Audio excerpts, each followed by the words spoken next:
Bom dia, povo abençoado. Vamos para mais um estudo, então. Jó, capítulo 21 ao capítulo 24. Agora Jó descreve a prosperidade dos perversos. Escuta mais um pouco a minha defesa e depois vocês podem zombar. Jó virou um objeto de zombaria. Olhem para mim e pasmem. Só de pensar nisso eu ponho a mão na minha boca. Então Jó fala para os seus amigos: há muitos ímpios que prosperam. Há muitas pessoas ruins que têm as coisas aqui nessa terra. Jesus conta uma parábola de um rico que tinha tudo aqui e um pobre que não tinha nada. E lá na glória o pobre tinha tudo e o rico no inferno clamava para que, se aquele pobre pudesse o dedo na água e molhar na sua boca. Presta atenção, alguém criou o universo. Olha a prosperidade dos ímpios, dos outros, porque eles vão definhar como a erva e vão para o juízo eterno, vão para o lago de fogo. E Jó fala: passam os perversos os dias em prosperidade. E por que eu faço oração a Deus? Não é assim que você olha se tem Deus ou não. Longe de mim o conselho dos perversos. E depois da morte, o que interessa? O que ele tem ou deixou de ter, porque tudo vai ficar aqui.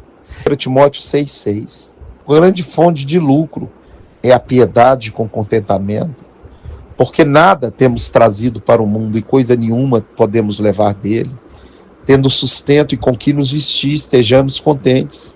Os que querem ficar ricos caem em tentação e cilada, em muitas concupiscências perniciosas, que afogam os homens na perdição e ruína, porque o amor ao dinheiro é a raiz de todos os males.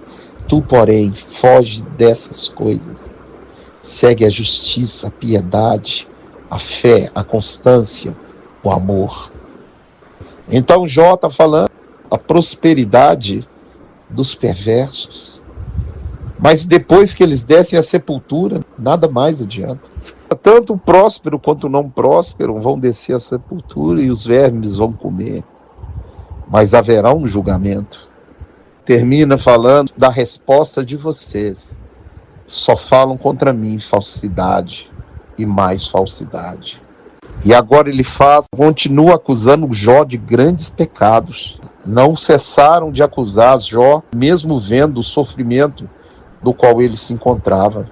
Começa falando: será porventura o homem de algum proveito a Deus? Por um acaso não é grande a tua malícia e grande as suas iniquidades? Ou seja, Jó, você é um homem mau. Olha só o que esse homem está falando.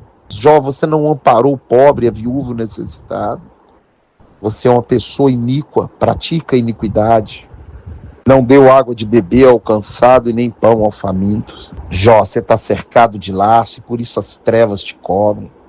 Porque você é ruim, é perverso, é mau. Esse homem está falando de Jó, um homem que o próprio Deus diz que é justo, íntegro e reto. O nosso chamado não é ser juiz. A Bíblia diz que se você usar de misericórdia, você alcançará misericórdia.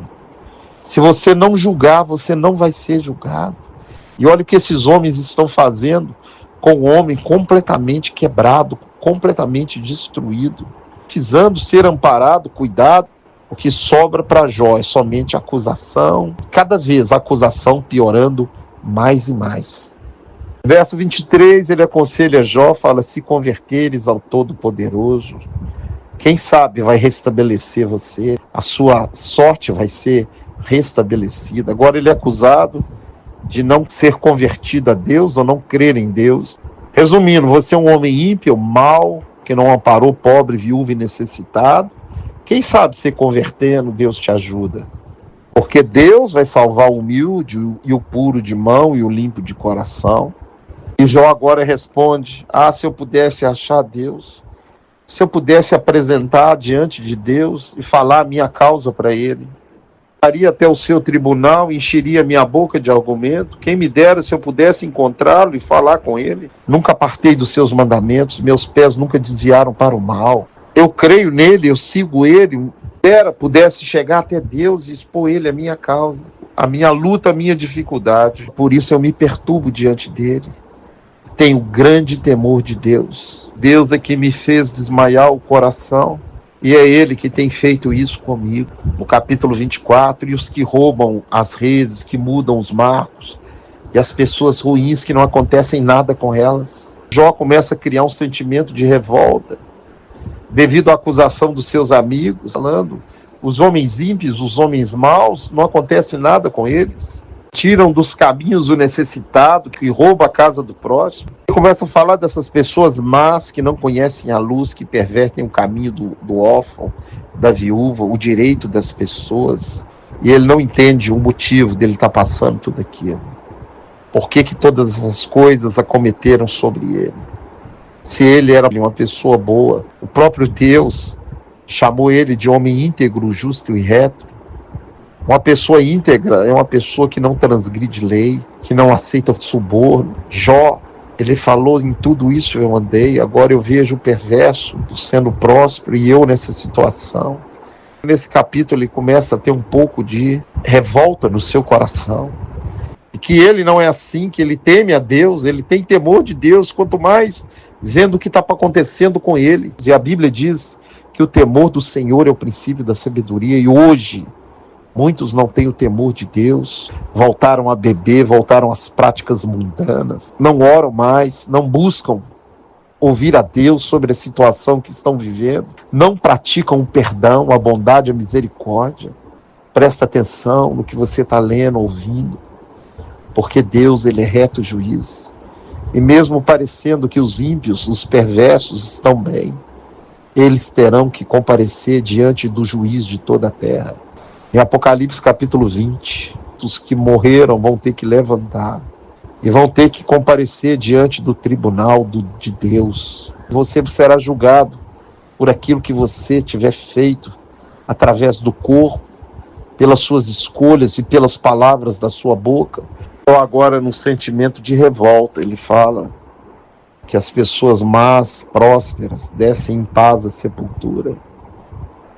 Que Deus não está fazendo nada com eles. A revolta, ela não traz nada. Nós temos que entender que Deus não perdeu o controle na nossa vida. Jesus falou em Mateus 10 que todos os fios da nossa cabeça estão contados. Na minha vida, eu parei de perguntar o porquê. Eu pergunto para quê. E eu sei que o para quê é para que eu seja uma pessoa melhor e possa ajudar o meu semelhante. Todas as coisas que eu passei me aproximam mais de Deus, me põem mais temente a Deus. E crendo que essa vida aqui é muito rápida. Porque diante do meu sofrimento, da minha luta, eu posso ajudar outra pessoa que estiver passando a luta. E eu louvo e bendigo o nome dele, porque eu sei em quem eu tenho crido. E eu sei que todo aquele que crê nele, mesmo que morra, viverá. E brevemente ele vai voltar e vai nos tirar daqui. Louvado seja o nome do Senhor. Pensa nisso, tenha um excelente dia. Que Deus te abençoe, te guarde, te livre do mal. Te dê um dia abençoado em nome de Jesus.